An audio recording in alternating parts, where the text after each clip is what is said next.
নমস্কার, আমি প্রিয়া। আমি বর্তমানে শিক্ষাঙ্গন ইনস্টিটিউশনের একজন ছাত্রী। আমি শিক্ষাঙ্গন ইনস্টিটিউশনে ভর্তি হয়েছিলাম প্রথমে ডব্লিউবিসিএস কোর্সটিতে। এনাদের কোর্স কারিকুলাম এবং আপডেটেড নোটগুলি আমাকে খুবই আকর্ষিত করেছিল। তাই 6 মাস পরে আমি এনাদের ডব্লিউবিসিএস প্লাস রেলওয়ের কম্বাইন্ড কোর্সটাতে আমার কোর্সটিকে আপডেট করাই। এখানকার প্রত্যেকজন স্যারই প্রত্যেকটি সাবজেক্ট খুব সাবলীলভাবে ধরে ধরে পড়ান, যার ফলে আমার যেখানে ত্রুটি ছিল সেগুলো আমি চিহ্নিত করতে পেরেছি এবং আমি সেই বিষয়গুলির ওপর চর্চা করে কিছুটা রিকভারি করতে পেরেছি। এখানকার প্রত্যেকজন স্যারই কোনো না কোনো সরকারি পদের সাথে যুক্ত আছেন এবং স্যারেরা রিসেন্টলি এই এক্সামগুলো ক্র্যাক করেছেন।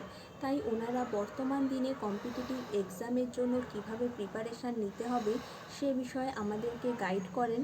প্রত্যেকটি ক্ষেত্রে ওনারা টাইম ম্যানেজমেন্ট করে কিভাবে প্রত্যেকটি সাবজেক্ট আমাদের ঠিকভাবে পড়াশোনা করতে হবে সে বিষয়ে আমাদের গাইড করেন।